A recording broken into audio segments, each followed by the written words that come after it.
Santé les gars. Et les filles, bienvenue, dimanche matin, 7h. Ça va, ce matin j'ai fait grasse mat, je me suis levé vers 6h. Et le matos est prêt pour aller rouler. On va tester aujourd'hui le Traxxas WideMax. J'ai emmené deux batteries 4S 8005 Pachine, rentre à la perfection, il y a même encore de la place tellement ce nouveau bac à batterie est grand. Le clips, la barrette, je confirme donc ça n'a rien à voir avec avant, c'est beaucoup mieux au niveau de la fixation du clips. J'ai emmené le Eurovo aussi avec son envoyeur et son receveur, forcément, sinon ça va marcher moins bien. Le DR8 pour l'instant est là, j'ai reçu les pièces très rapides, hein. On a donc cassé un porte-fusée. Donc pour tester, j'ai commandé chez Conrad. 5,40€ la paire de porte-fusée, ouais, pas cher. J'ai commandé aussi une cage parce qu'elle est en promotion à 30€ sans la carreau. Ça a mis 5 jours à être livré et au moins une vingtaine de messages. Donc les 20 messages, j'en avais pas besoin. Les 5 jours de livraison, pour moi, ça me va. Par contre, j'ai reçu que les porte-fusées. La cage arrive dans un deuxième colis. Tu te dis quand même, au prix total de la commande, qu'il y a du gaspillage, il n'y a pas eu de demande, est-ce que vous voulez attendre, machin. C'est un peu dommage. Mais bon, c'est comme ça, la grande distribution. Mais il est là en attendant parce que j'ai fait la bêtise. Ce que je vous dis toujours, quand tu te crashes, tu vas sur les lieux du crash et tu regardes si elles ne traînent pas par là des pièces. Et j'ai la rondelle de la boule de pivot qui est restée sur place. Donc je ne fais pas la commande express. Si je retourne rouler là-bas ces prochains temps, je vais farfouiller un peu. Et on va laisser le hasard faire les choses, voir si on retrouve cette cale. Quoi d'autre, le DBX7 et là on a juste perdu une vis qui avait s'était desserrée dans le porte-fusée. Je pensais que c'était les vis qui avaient parce on avait roulé dans des conditions humides, que les vis avaient rouillé avec les douilles, mais en fait c'est la loctite qui a collé les douilles aux vis, donc tu as tout qui tourne dans le triangle, c'est ce qui a forcé au bout d'un moment à se desserrer. Et le filetage est abîmé au début mais pas sur le reste, donc on avait resserré à donf sur la fin, ça allait bien. Donc là, il faudrait que je papote pas trop longtemps en vidéo, que j'y mette une vis. Alors, faut pas mettre trop long parce que de l'autre côté, tu as la tête du cardan. Faut pas faire n'importe quoi. Mais là, aujourd'hui, c'est dégueu, c'est froid. J'ai emmené que les caisses qui sont déjà dégueu, le SC8, le REVO. Le Max est neuf et propre, mais voilà, c'est comme ça. Tonton, il a dit rouler, tu vas. Bâcher, tu le feras.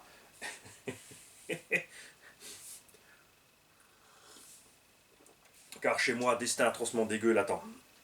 Voilà. Et je me suis dit, je vais en profiter pour faire encore une ou deux vidéos avant d'y aller, parce qu'il faut que j'avance pour rattraper un peu le retard. Il y a toujours encore une boîte là, toute neuve et bien emballée, que j'ai envie de découvrir moi, de vous faire découvrir aussi. Et parce qu'il y a plein de choses autour qui vont avec et tout, et c'est juste, moi je trouve ça cool. Et une grosse machine là-bas derrière aussi que j'ai envie de vous faire découvrir, mais celle-là elle est pour vous, elle n'est pas pour moi. Alors en attendant, nous avons reçu un colis étanche. Donc un colis waterproof de Tonton Philippe. Tonton Philippe, je ne sais pas ce qu'il m'a envoyé. Vous allez dire, tu dis ça à chaque fois. Ben oui, justement, parce que j'en reçois des tonnes et des tonnes et des tonnes, et j'arrive plus à suivre. Heureusement que j'ai tiré le frein à main sur les endroits. Je vais te dire. Donc n'oubliez pas toutes les autres chaînes qui participent au tombola. Nico RC08, Greg le Belge, Breezer RC, il est en train de. Évidemment, il a beaucoup de choses à faire. Donc il ne peut pas avancer non plus, tout comme moi, il n'avance pas comme il veut. Et il vous prépare des petites choses là, superbes. Jam Jam, aussi, RC Jam Jam. Donc n'oubliez pas quand vous avez des pièces et des choses comme ça que vous désignez pour des tombolas, que eux sont là aussi. RC Patapouf évidemment aussi. Il n'avait pas le temps, il n'était pas là quand on avait fait le dispatch de la première série de engins tombola. Il ne faut pas l'oublier, notre Patapouf national. Et comme dit, faites attention à son double pseudo magnifique. Voilà, pour l'instant on n'entend plus parler. Comme dit, moi je ne l'ai pas bloqué. Je pense que le mec il a bien remarqué que.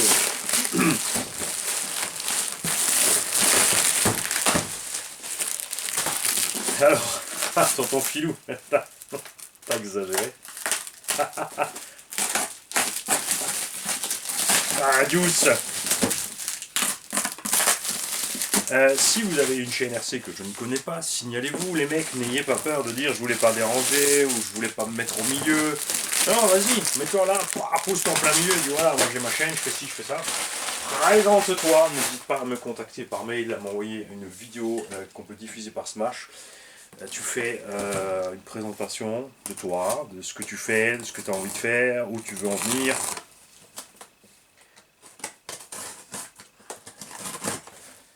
Tout ça, si tu es, il y en a plein, hein, des petits, il y a des RC garages qui sont ouverts de partout, pas suite à la chaîne, hein, il y a déjà des gens qui faisaient déjà ça avant, évidemment, et donc tous ces gens qui font des révisions pour les autres, signalez-vous, hein, on ne parle pas ici de révision gratuite, hein, c'est à chacun de faire comme il veut, il y en a qui font ça pour le plaisir, soyez pas radin avec eux, qui vont te dire ah, tu donnes ce que tu as envie.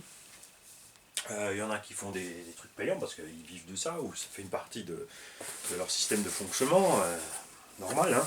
Mais signalez-vous, hein, restez pas invisible dans vos coins, vous dites pas ouais, je suis pas là pour passer au-dessus, je suis pas là pour écraser qui que ce soit. Au contraire.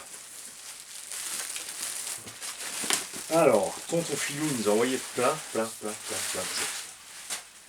choses. Alors. On a reçu des jantes. Alors, est-ce que c'est du Tamiya ou du Kyosho? Il n'y a rien d'écrit dessus. Ça ressemble un peu aux jantes qu'on avait sur certaines Tamiya. Si, il y a une ref là. Il y a une ref 52-22, c'est du Tamiya. Parce que Kyosho a aussi des jantes similaires. Pneus non collés. Donc là, alors ces petits pneus nous avaient surpris chez Tamiya une fois qu'on avait mis des mousses dedans. Alors c'est vrai que si tu roules le charbon ou style avec un charbon 2500 kV pour pas aller plus vite que le charbon, ça va très bien. Bon, faut les coller quand même évidemment. Mais avec une petite mousse dedans, c'est vraiment beaucoup mieux. Quand tu passes ta Tamiya quand même à des vitesses plus sympas parce que 50 à l'heure, bon, ça va. Alors, en salle et tout, ok, c'est clair. Mais dès que tu es un peu dehors, tu t'amuser, franchement, enfin pour moi, comme je l'ai dit, la sensation de vitesse, c'est commence à 60. À 60, je me sens bien, après je suis pas obligé d'aller à 200. Faut pas grand chose pour être heureux. Des dragibus, nous en a mis partout pour caler le colis. Des. Ah tonton Filou. Alors, tu vois, on en avait parlé il n'y a pas longtemps pour les tombolas. Pour mettre des petits outils avec. Souvenez-vous, Jam Jam elle levait la question, elle dit c'est bien, on a des batteries, on a des chargeurs, mais les outils. Alors moi évidemment je mets toujours les petites clés de roue, les machins, les bidules quand j'en ai avec. Et regarde ce qu'il a fait tonton Filou. Il a acheté 4 jeux de tournevis traités en nitrite de titane. Ce sont des jeux de tournevis que tu trouves donc sur AliExpress entre. Ça dépend des fois, ça dépend comme dit là-bas les prix changent tous les jours. Entre 9 et 12 euros en moyenne, tu trouves ce genre de choses. Et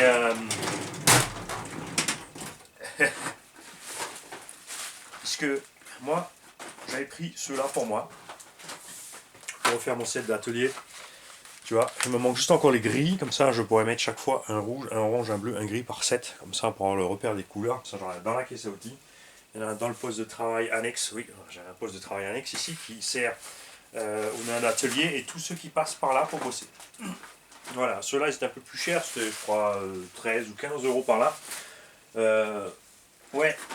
Alors vous dites, oh, ils ont copié les manches de machin et bidule. Non, ils n'ont rien copié du tout. Ça, c'est neutre, parce que ce sont ceux-là qui te produisent les tournevis que tu retrouves rebadgés chez nous entre 25 et 45 euros. Oh, ouais, il y en a pour tous les goûts. Tu as évidemment les tiges juste en acier durci, tu as du choix, hein. Il y a vraiment un énorme achalandage de ces tournevis. Moi je comprends qu'il y en a qui achètent des lots de 1000 ou 2000, ils ont fait l'investissement, ensuite ils le font importer. Ce genre de choses. Si ça passe en norme NF, faut pas oublier que pour passer en norme NF, c'est 1500 euros à peu près pour faire passer un produit aux normes. Où homologation française du moins. Donc tous ceux qui sont au courant de ce genre de choses, lâchez-vous dans les commentaires, racontez-nous tout ça. Après, évidemment, tu as un prix de vente, tu as une boutique, tu as un machin, on comprend, mais quand ça passe de 10 euros livré client avec la TVA à 35-40, on aimerait savoir tout ce qu'il y a au milieu, quand même. Et surtout que ce sont les tournevis que j'utilise dans l'atelier. Et ici, vous savez, ça boulonne dur. Hein. Et pourtant, tu vois, ils sont toujours là. Ça s'use au bout, hein, comme tout. Ça commence à s'arrondir au bout d'un moment. Mais voilà, il faut quand même un sacré moment. Pour les embouts, comme on en parle, RGX. Tu peux avoir les embouts séparément, tu peux avoir avec un petit manche en plus. Là, c'est pareil, on a trouvé de tout et de rien. Les premiers que j'avais achetés, je crois les embouts tout seul, j'avais payé 8 euros. Et tout le kit avec le manche, j'en avais pour 15 euros. Et ouais, les prix changent. Hein. Mais il y a vraiment des différences énormes. Donc merci tonton Filou. Parce que un TT, 2 TT égale une paire de TT. Quoi. Et 10 SC.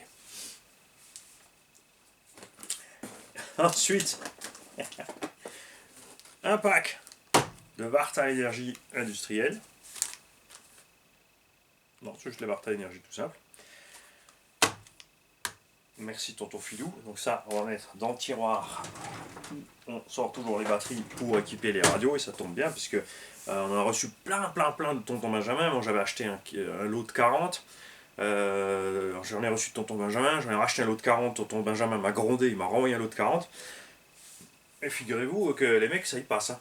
On a sorti tellement de caisses, on a mis tellement de batteries avec pour les tombolas. Et d'ailleurs, toutes les chaînes qui participent, faut que vous tiriez les oreilles à Mani parce que Mani il n'a pas pensé à vous mettre un lot de piles par télécommande que vous avez eu dans les cartons, les mecs. Ça veut dire que les gars, tu vois, ça paraît un détail, hein, mais d'eux-mêmes, ils ont ajouté ce genre de choses à leur tombola et je peux vous dire que ça fait un sacré budget. Hein. Parce que les lots de 40, là sur Amazon, c'est à peu près 40 balles les 40, ça fait 1 euro la batterie, ça fait 4 euros par tombola. Tu fais ton calcul sur tout ce qu'on a sorti depuis le temps. Une Gen6 2203S 30C. Ça, c'est des petites batteries que j'adore justement dans les Tamiya TT01, enfin que ce soit la version piste ou les tout-terrain. Ouais, en 3S, j'aime bien. Évidemment, tu peux mettre une 2S5000 avec un moteur 4-5000 kV pour avoir des bonnes perfs. La 3S 2200 est plus légère que la 5000. Tu mets un moteur 3500 kV en 3S, on a vraiment des bonnes perfs. C'est un peu différent à rouler. Surtout pour le tout-terrain, après pour la piste, ouais, le 2S avec 5000 kV, on est bien sur la piste. J'aime bien le côté compact, léger, et surtout que ce genre de petite batterie par rapport au 2S 5000, bon maintenant ça va parce qu'on a trouvé les i à 16 euros. Gen6 en fait aussi une vingtaine d'euros maintenant, mais ça c'est le genre de batterie à 10 euros. Hein. Surtout si tu roules. Voilà le problème, non, en charbon, dur de trouver des moteurs charbon qui tiennent 3S avec des tours suffisants pour s'amuser. Faites gaffe donc avec les moteurs charbon. Quand vous mettez une batterie de S5000 avec par exemple un Pirate Razor ou tous ces engins BSD, Apsima, Amnevi, etc. qui sont livrés au départ en charbon, ça roule avec une lipo, mais quand tu mets une 2S5000, tu roules tellement longtemps que, on a essayé avec le nain, hein, tu fais fumer le moteur électrique. Le charbon il chauffe trop, parce que ça fait trop longtemps qu'il roule, et ça pose problème. Un petit chargeur 0,5 A, c'est ce qui est écrit dessus, oui, c'est ça. Ah, c'est le petit chargeur Traxxas pour par contre les petites NIMH Traxxas. Hein. Ah, il prend jusqu'à 8,4 quand même. Ah, c'est même écrit uniquement. C'est donc uniquement pour les batteries NIMH 8,4 Traxxas avec prise secteur. Ouais, parce que c'est dommage, hein, ils ont la sale manie maintenant de mettre une prise allume-cigare avec les voitures pour les gamins. Ça tourne pas en rond, les Traxxas. Surtout un chargeur où il faut 1 heure.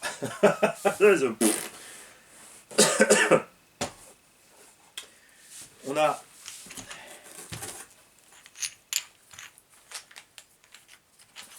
De quoi faire des sépulcres.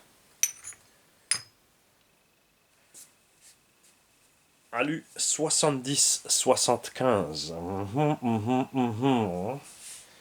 Alors, c'est pas durci en T6. Faut savoir que, alors, si j'ai bien écouté ce qu'on m'a dit, c'est de l'alu 70-75 qui n'a pas de traitement de surface. C'est équivalent en dureté à peu près à du 60-61 traité en surface, donc en T6. Hein, donc, super bon alu quand même. Donc, ça peut être sympa. Ça, c'est le genre de truc, tu vois, par exemple, que je peux mettre dans le colis pour briseur. Parce que, regarde, c'est exactement la taille qu'il nous faut pour faire des cales de train en 1/8. Enfin, même pour les monsters en 1/8 ou autres. Différentes épaisseurs. Tu peux le faire toi-même aussi, évidemment, si tu as ce genre de bloc d'alu. Hein. Bon, tu n'es pas obligé de prendre du 70-75, même si tu trouves du 60-61 dans cette épaisseur, ça risque rien sur ton train. Tu poses ta cale de train dessus, tu fais le design, tu coupes, et puis après, bah, ma foi, soit tu as une Dremel ou autre outil, soit tu limes à l'ancienne avec la lime. T'es pas forcément obligé de faire des formes complexes. Vous avez vu sur le DR8 à l'arrière, j'ai fait une cale, j'ai coupé tout droit, j'ai fait la petite encoche pour le châssis, j'ai fait mes 5 trous, emballé, c'est pesé. Les angles ne collent pas absolument, t'as peut-être une roue qui a un demi-degré en moins que l'autre et tout, mais c'est un engin de loisir, c'est pas important. Nous, on s'éclate comme des cochons. Et dernièrement, il y en a un qui m'a quand même mis un commentaire. Ouais, c'est n'importe quoi de rouler des châssis de 600 € sur les parkings. 2300 € actuellement à une FG en 12 ou 16S ou 18S comme le camion. Pour bien t'énerver. Hein, parce qu'avec ta voiture qui roule sur la route à l'échelle 1, je pense que aussi, de temps en temps, tu... Hein, tu vois ce que je veux dire? Tu roules sur un chemin de terre. Elle n'est pas faite non plus pour aller sur le petit chemin de terre du paysan. Mais qu'est-ce que tu fais là? Tu te gardes dans l'herbe, mais t'es fou, la voiture ça va sur la route. Alors je lui ai souhaité, je lui ai conseillé d'arrêter la RC, de rester tout seul dans son coin, parce que c'est le genre de gens qui fait justement qui empêche les débutants de s'amuser et qui les ramène à laisser tomber la RC, les boudeurs comme ça. Alors que plus on est de gens à s'amuser avec la RC, et plus c'est rentable pour les firmes, et donc plus aussi les marques en profitent. Et si les marques en profitent, les compétiteurs aussi. Hein, il n'a pas compris 2-3 manchettes sur les compétiteurs, il n'a pas compris que c'était pour rire, et qu'en dessous dans les commentaires, il y avait des compétiteurs qui ont remanché tes retours. C'est pas très grave. Des gens ennuyeux comme ça, hein, ça ce qui se passe avec. Salut Mani, voici quelques bricoles pour les tombolas des ptios, c'est pas grand chose, mais j'espère que ça pourra servir. Gaz. Alors, tonton Filou, il avait gagné cette voiture. C'est une voiture qui vient d'ici, et elle a servi, il s'est amusé, et donc il nous l'a fait revenir maintenant qu'il a dû passer sur autre chose. Quoique non, et c'est pas celle-là, si c'est celle-là. Bah si, on avait les... Si, c'est celle-là, puisqu'on avait mis les CVA dessus, on avait les petites ficelles que la personne qui nous l'avait envoyé pour la faire gagner avait mises dessus. Direction alu, le petit cerveau Arma Overkill, 15 kg. Mais on était encore en charbon. Et tonton Philo, est-ce que tu peux nous dire si ce moteur charbon a tenu le 3S? Là, on a un combo 3S à bord. Enfin, le Vario, il peut. Le moteur dynamite, si c'était le 15 tours, je crois qu'il était prévu pour. Par contre, les ailettes dedans de ventile, oh, elles ont cramé. Hein. Il a cramé dedans, on l'a chauffé. Sympa quand même de la part de Tamiya, ils ont quand même déjà prévu le système pour foutre le ventile au-dessus. Hein. Donc on va s'occuper de celle-là. Quand je vous dis que c'est fiable, regarde. Un cardan et des noix en plastique, ça peut être fiable. Tamiya en est un très bon exemple. Évidemment, des performances adéquates à la machine. Hein. Après, ce qui est dommage un peu en indice, moi ce que je leur reproche toujours que c'est l'indice, c'est ça. Hein. Là encore, on a triché. Hein. Là, on a gonflé la hauteur de caisse sur ce Plasma Edge pour arriver à une bonne hauteur. L'aileron, par contre, lui, il a morflé. Support d'aileron, il va falloir qu'on en refasse un, je crois. Il a un petit peu, non, il a juste un, non, c'est bon, c'est resté plié du transport. Hein. Donc là, on fixera ça autrement. Donc on y jettera un petit coup d'œil. On le remettra bien. La découpe, c'était, je sais plus si je crois qu'on l'avait fait nous justement pour laisser le variateur dehors. Moi je trouve ça cool. Donc on va faire ce qu'il faut pour la mettre en route. Puisque des radios, on en a plein. C'est tout ce qui nous manquait pour la faire fonctionner. Chargeur, il est avec. Batterie, il faudra voir si ça encaisse du 3S ou pas. Sinon on mettra plutôt, je pense, une 2S avec. Je vais mettre ça dans le tiroir à lipo, on va pas laisser ça dans le carton. Le temps de s'en occuper. Ça, on va le mettre avec les morceaux d'alu. RC usinage 34, on t'oublie pas, n'oubliez pas si vous avez des pièces RC à faire et vous voulez pas les faire vous-même justement, pensez à RC usinage 34. Hein. Il est souvent dans les commentaires en dessous, donc contactez-le par là. Je vais lui demander s'il veut faire une petite adresse de contact pour ce genre de choses, s'il en a déjà une. C'est vrai que moi j'ai son adresse, mais ça ne veut pas dire que j'ai le droit de la donner à tout le monde, n'est-ce pas? J'entends toujours que la personne me dise oui, vas-y, tu peux donner mon adresse, c'est pas un problème. Tonton Filou, un méga grand merci pour tout ça. Donc,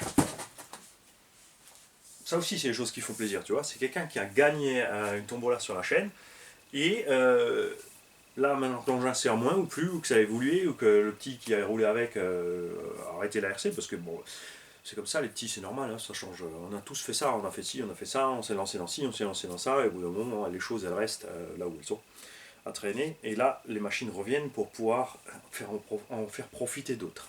Et c'est super. Surtout que on avait fait une préparation, tu vois, ça a tenu. Tout ce qu'on a à faire là, c'est un petit coup de nettoyage, un petit check, et elle sera déjà prête à reprendre la route.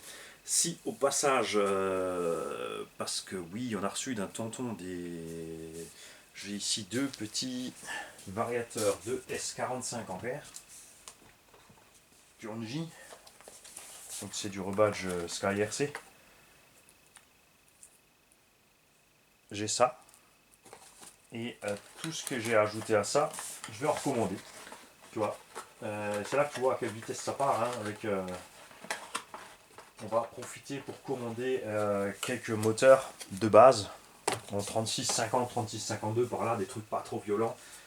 Parce qu'il me reste un 9000 kV, Plasma Edge en 9000 kV, ça risque de faire mal. Mais ouais, du 3500 kV par là, pour ces petits indices, ça va bien. 2005, c'est vraiment les perfs du moteur charbon. C'est bien, oui, pour les petits ou les débutants. Et évidemment, entre le 2500 kV brushless et le 15 tours ou 17 tours charbon, même si tu as la même vitesse, la différence c'est le double d'autonomie avec le brushless et beaucoup moins de problèmes de chauffe. Ça c'est cool, c'est clair. Je reste sur le truc que c'est vrai que Tamiya a eu la bonne idée de faire du lithium fer. Pour les débutants, le problème c'est que c'est très peu répandu, c'est des batteries relativement lourdes et que avec des performances d'un moteur brushless 2500 kV, du lithium-ion, vous l'avez vu, on l'avait essayé sur le... Ah non, j'avais pas fait le mix avec le lithium-ion sur le petit Kyosho, mais on aurait dû essayer. Je reste certain que si tu prends 4 batteries de ce genre, les 18650, existe, là j'en ai chopé deux de super bonne qualité qui ont 3000 mAh des brouettes qui sortent jusqu'à 30 ampères. Si tu en mets 4 comme ça ensemble pour faire un pack 2S, donc tu en mets deux ensemble, hein, ça fait l'équivalent 7-4. Tu en mets deux ensemble en parallèle, ça fait. Alors, soit tu peux faire un stick, qui rentre dans les anciennes Tamiya, tu peux faire un pack à plat, tu peux faire un pack empilé.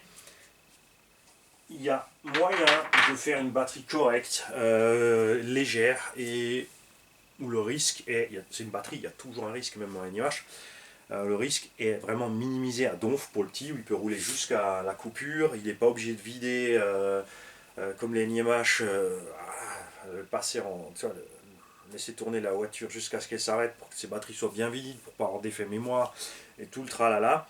Et bon, sur ces lithium-ion, on prouvait qu'elles sont endurantes, hein. On en a partout, dans les PC, les visseuses, les perceuses, dans les Tesla, partout. Et même Nico a compris que on a des batteries Nico ici entre, j'ai des 9,6 et jusqu'à, je crois, 13 ou 14 volts on a eu dans certains jouets. Certains les prennent pour les radios des RC.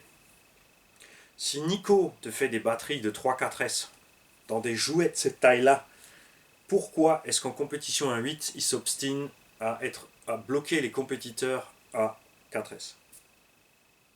Puisque si un jouet peut déjà rouler en 3-4S de 1 kg, pourquoi faire rouler un buggy absolument en 4S pour forcer à 220-250 ampères?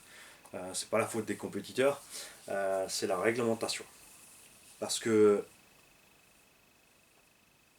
au lieu de rouler 2800 kV 4S, tu peux rouler 1500 kV 6S et rien ne souffre à la sortie. Et tout tient bien longtemps. Et sur les plus grosses GSL, c'est encore pire. Tu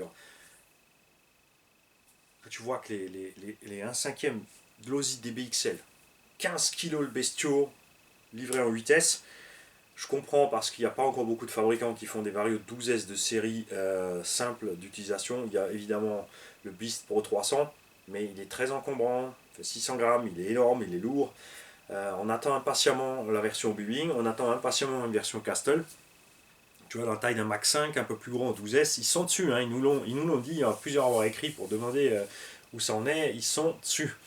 Je pense que beaucoup de ces constructeurs ont un peu peur avec justement les grosses tensions là, si vraiment les utilisateurs dans des RTR, si c'est un débutant qui tombe dessus qui fait n'importe quoi, c'est sûr qu'en 12S, inverser 2 câbles par rapport à, bon, en 8 ça pète méchamment, en 12 c'est vraiment exponentiel. Après ça fait des coups aussi, mais je veux dire après, ton Losi DBXL en 8S il est à 1100 €. S'ils me le sortent en 500 kV 12S à 1004, je préférerais mettre le 1004 dans le 12S RTR que dans le 8S, parce que rouler 8S dans un DBXL à 70-80 km/h, même si tu mets des 4S 8000 ou 9000, elle souffre, elle souffre. Si tu veux rouler vite avec un 5ème, prends une piste. Enfin en TT, de toute façon, si tu veux rouler vite, prends une piste, parce que rouler vite en TT, c'est pas, surtout pas en grosse échelle, plus les échelles sont grosses, et moins tu as vraiment besoin d'aller vite. Et si tu veux rouler vite en 1/5, donc des BXL, Losi 5, tout ça, 500 kV 12S. Ça, tu prends un Beast Pro 300, tu prends un Flyer, tu mets une petite batterie de réception si tu as un Flyer. Et encore maintenant, ils ont sorti des becs 6 volts 15 ampères. On a des servos balèzes en 6 volts en 1/5. C'est sûr que je préfère aussi les 7.4 et les 8.4. Mais voilà, moi j'utilise une petite batterie de réception 2S 1800 ou 2000 et tu mets 12S. Tu prends deux batteries 6S 6800 Gen 6 80C ou 100C là. Tu mets ça dans ton DBXL en 530 kV. On avait fait 530 kV avec le pignon de 13. Le machin il roule à 80-85 km/h contre les 65 ou 70 d'origine. Et avec à l'époque on avait fait du 12S 5000. On atteignait déjà 25 minutes. 25 minutes quand tu roulais fort, si tu roulais économique, 30-35. Donc maintenant avec les 6800, il y a moyen de faire sans surcharger la conso, l'effort pour les batteries, tout ça, tout ça. Tu peux le faire en 8, mais ça, genre, ouais, tu morphes tes lipos. Là, ça meule, hein, ça va bien. Mais en été, quand tu vas faire 30 degrés, il y en a plein qui ne m'ont pas cru avec le DBXL pour la montée en température brutale des lipos et avec les V1, hein, je veux dire, entre 8 et 10 minutes, il y en a plein qui ont popé les batteries avant la coupure parce que consommation trop grosse. Quand tu as un combo de 800 kV, par exemple avec un vario de 160 ampères, c'est pareil, hein, ça sert à rien de mettre un vario de 200. L'engin n'ira pas plus vite parce que tu mets un vario plus gros, tu peux mettre un vario de 1000 ampères, tu peux mettre le Beast Pro 300 dessus, que ta machine n'ira pas plus vite. Elle n'ira pas plus vite, c'est le moteur le consommateur. Tu vois. Et si tu as un vario trop faible par rapport à ton moteur, de toute façon il surchauffe, il coupe. Donc si tu mets un vario plus balèze, tu mets aussi un moteur plus balèze. Si tu veux rester en 8 et tu vas aller plus vite, tu vas passer de 160-200 à 250-300 de consommation. Tu as intérêt à suivre avec tes lipos derrière et surtout tu te mets un timer et tu vérifies régulièrement. Alors surtout rouler avec un buzzer si vous faites ça et tu règles ton buzzer à 3.6. Comme ça commence à biper, tu vois que tu commences à tirer trop dessus parce que vous allez popper vos lipos. Faites gaffe. Pareil, hein, en buggy 1.8, si tu mets un 2600 kV et que tu es parti en 4S et que tu veux absolument faire des records de vitesse ou toujours rouler à donf, ça consomme à mort. Donc faites gaffe. Salut tout le monde.